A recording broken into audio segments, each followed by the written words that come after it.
That day, early afternoon, my question, why was I born as a human being on Earth, was about to be answered. I was turning 33 on that very day. This was 70 years ago. At the time, computers were the size of a room. There were no laptops, no Androids, no internet, no online research, and no social media. And no way for me to find out the answer to my question. Telephones were big and still made of bakelite. Cameras and TVs were heavy and only in black and white. There was no way I could have known the colors of underwater seascapes like the ones I was about to witness, and I had never practiced scuba diving nor free jump. I had absolutely no idea of what remote viewing, out-of-body or near-death experience were. I never thought of Earth grids, universal networks, holographic or virtual reality. I was ignorant of what this universe or the cosmos looked like. Planets, galaxies, multi-dimensions, brains, or the existence of extraterrestrials. I didn't know anything about underwater whirlpools, quantum physics, quantum tunneling, or the infamous Schrödinger's cat. And I didn't know anything about space-time, matter and what is beyond matter, the substrate of life, consciousness, and its dynamics. This type of knowledge was not available at the time, nor freely shared at any level. I mean, for private citizens. I had never been the subject of children experiments, never been abducted, never been a member of any religious cults, nor of any secret societies or occult groups. And of course, I had not taken any drugs or medication. I was only looking for the answer to my question, period. I was not interested in anything else. Moreover, I was in the middle of a tropical jungle, out of touch with society. So everything I am about to share with you, I accomplished it on my own 37 years ago while being a forest monk and while meditating. So I am encouraging you to do the same. I am recounting it as it happened, moment after moment. So what follows in this video is a pure process of spiritual enlightenment with no prior knowledge of any of the fields we know, and so easily available to you and anyone doing some research on the internet. But let me warn you, don't try to do this on your own. Do not try to copy what I did. It is specific to each individual, and each process is unique to each person, and it is only their own. Enlightenment is highly subjective. There is only one enlightenment process per person. What was good for me may be life-threatening for you, so don't try to do it, please. When I sat for my 3-hour meditation session that day, I was going to be the most extraordinary moment in my life. A moment out of space, frozen in time, with unlimited possibilities, unlimited energy. This is my story.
The extraordinary thing about me sharing this live moment with you on YouTube and you listening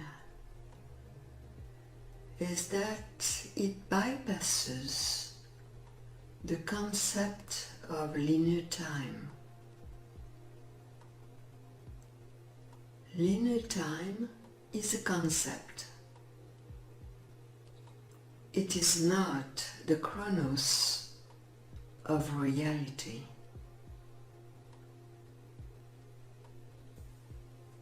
It has been created by the controllers of your planet and it is deployed in your society as part of a living matrix. A very alive matrix that you unwittingly nurture by lack of correct and precise information. A matrix that you nurture via sciences, traditions, and all the many clocks around you that you use or wear on your wrist like handcuffs. Linear time and space, as you know them, do not allow you to trigger the process of enlightenment and the opening of wholeness, unless, of course, you start questioning everything in your life. As I speak and you carefully listen, we both lose that notion of linear time, that distance and separation. And if you use headphones, I am right into your ears. So we, you and I, are experiencing this moment together.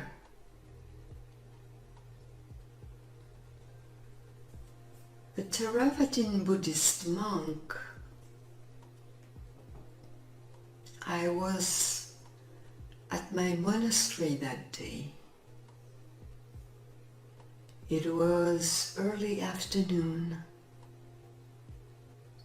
and in the gardens I could smell the sweet fragrance of pepper jasmine.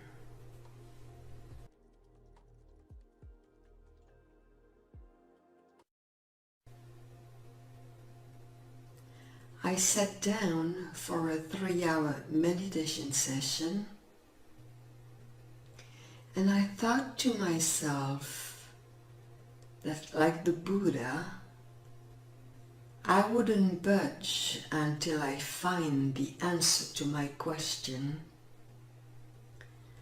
even if I had to stay there without eating or drinking for several days and nights. Why was I born? What are we? Who are we as individuals with a body composed of a head, a trunk, 2 arms and 2 legs, living on this specific planet called Earth, Gaia? How did we arrive here?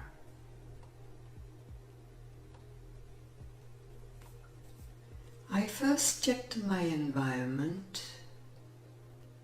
There was no wild animals around, and everything was still. It was the monsoon season, and the air was hot and sticky.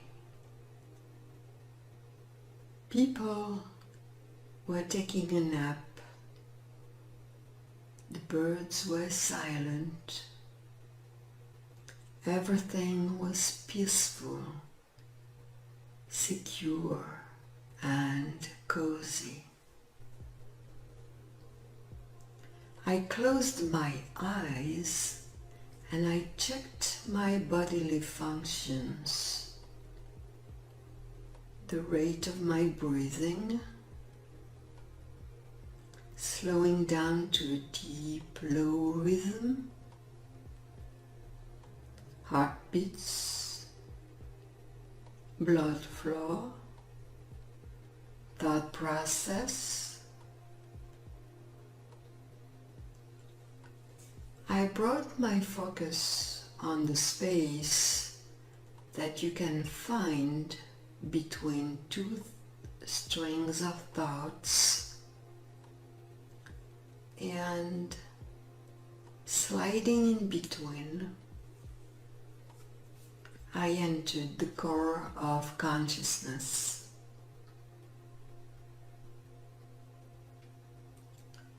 I found myself floating out of space, out of time, in primordial waters filled with crystal-colored flowers. It started as an out-of-body experience and quickly shifted into something quite different. I became aware of being molecules, live matter, in the process of transmuting into another state of themselves.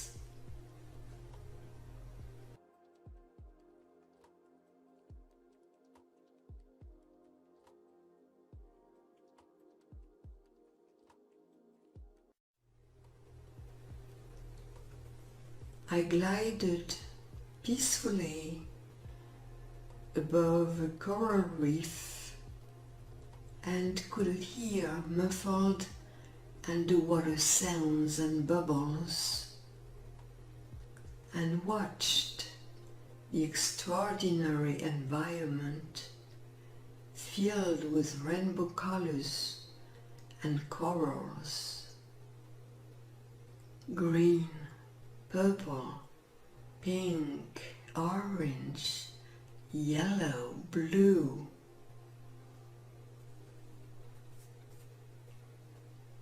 Everything was bright and resplendent against the darkness.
I became accustomed to the absence of gravity and to a new acquired body.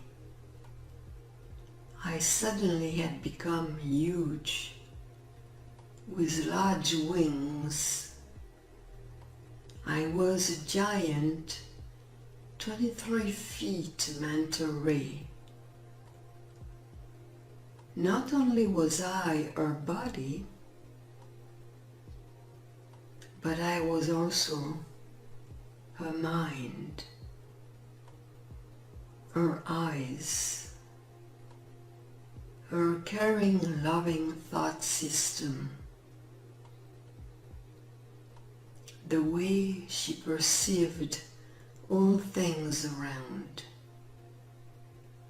an unworried, vulnerable being, simply enjoying life in the company of her two remoras glued to her sides.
Watching this incredible scenery, I strolled toward a lake and an underwater bottomless sinkhole. I stood at the edge,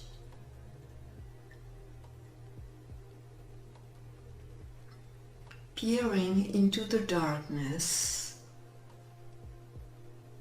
wondering how far down it went. It was so dark and the edge so steep, I couldn't see the bottom. I felt like jumping into it, but I thought I would die should I fall in it. So I backed up. You never know. I could slip into it by accident.